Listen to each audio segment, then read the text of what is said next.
سخن رو کوتاه بکنیم، یک نوحه خوانی اصیل و سنتی رو با هم ببینیم و انشالله بحث رو با حضور سرکار خانم مهرابی و میهمان گرامی برنامه ادامه بدیم.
دوستان عزیز، گوشه ای از مراسم سنتی و آیینی مردم بزرگوار روستای دهشیر رو دیدیم که معروف هست به جوش حلقه.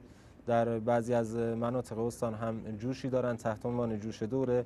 این نوحه خوانی اونطوری که پرسجو کردم از اهالی بزرگوار دهشیر یه چیزی حدود 1 ساعت طول میکشه که ما گوشه هایی از اون رو دیدیم و اشعار بسیار جانسوزی در این جوش خونده میشه و نوحه خوانی یکی از پیشکسوتان و بزرگواران دهشیر جناب آقای اسماعیلی از پیرغلامان دهشیر رو در این مراسم با هم دیدیم و شنیدیم سوگواری هاشون مورد قبول درگاه احدیت. خب